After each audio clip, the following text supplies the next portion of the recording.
जो मीडिया से रूबरू हो रहे हैं, क्या कुछ कह रहे हैं, सुनिए।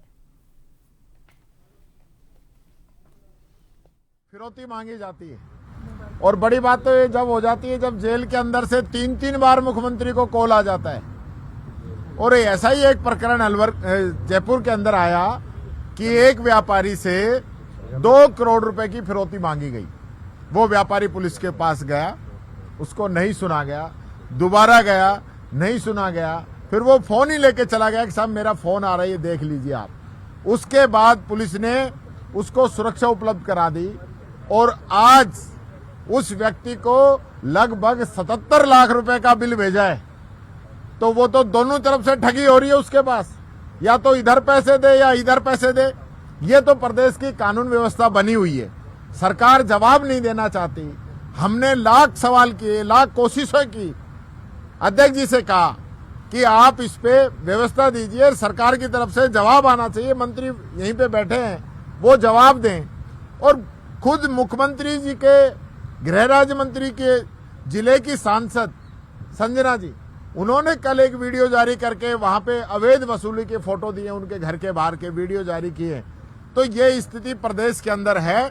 ये सरकार भ्रष्टाचार करने के अंदर लगी हुई है, इनका कानून व्यवस्था से कोई सरोकार नहीं है, ये बात कहना चाहूंगा। दूसरी बात मैं ये कहना चाहूंगा, आज फॉरेस्ट के और खान विभाग के जो प्रकरण है अवैध खनन के, उनको लेकर मैंने क्वेश्चन लगाया था और मैंने पूछा था कि अवैध खनन के अंदर कितने ऐसे हादसे हुए हैं कि कर्मचारियों पे हमले हुए हैं। मुझे बड़ा दुख है इस बात का, ये कहते हुए कि जो सरकार अपने आप में ढिंडोरा पीट रही है, वो सरकार एक पूरे साल के अंदर इनके निर्देशन के अंदर इनके 311 अधिकारी कर्मचारियों पे हमले हुए हैं। 100 के लगभग इनकी एफआईआर दर्ज हुई है और यही नहीं, कई लोगों की जान तक भी चली गई। 5-7 प्रकरणों में एफआईआर भी इन लोगों ने लगा दी। सरकारी कर्मचारी पे हमला हो जाए और उस मामले में एफआईआर लग जाए, गंभीर विषय है। तो मैं ये कहना चाहूंगा, इस सरकार का कहीं भी कोई इकबाल कायम नहीं है। रोजाना यही मुद्दे इस सरकार के आ रहे हैं और सरकार उससे घबराई हुई है, जवाब नहीं देती।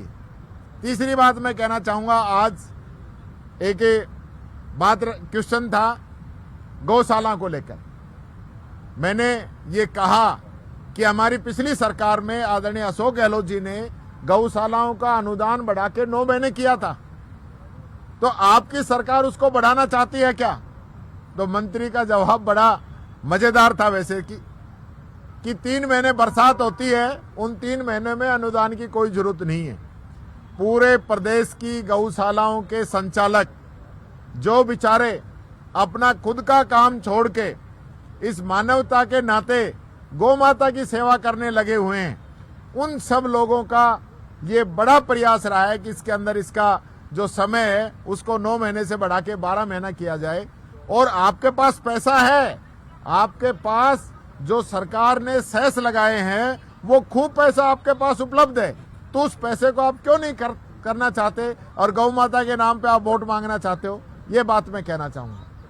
अब इसमें बकौल करेंगे कि सब वापस?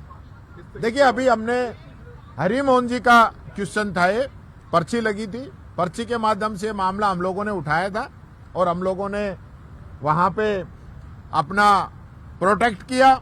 उसके बाद आसन ने जो है सदन को 1 बजे तक स्थगित कर दिया। उसके बाद अब देखते हैं। अब हरि मोहन जी, अच्छा, ये लगातार आप आरोप भी लगा रहे हो कि मंत्री सही तरह से जवाब नहीं दे पा रहे हैं, क्या लग रहा है क्यों स्थिति आ रही है कि ये सही है बात?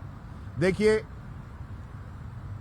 हमारे निर्दलीय विधायक यूनुस खान जी ने क्वेश्चन लगाया कि खाद्य सुरक्षा के अंदर जो अधिनियम बना हुआ है उसमें कमेटी बनती है जिसमें विधायक का स्थान 5वें नंबर पे है, तो सरकार उसको चेंज करना चाहती है क्या? मंत्री का जवाब है कि भारत सरकार के नियम है और हम चेंज नहीं कर सकते, जबकि भारत सरकार ने राज्य सरकार को ऑथोराइज कर रखा है कि राज्य सरकार अपने हिसाब से कमेटी बनाएगी। तो मंत्री को तो पता ही नहीं है, जवाब ही नहीं दे पाते।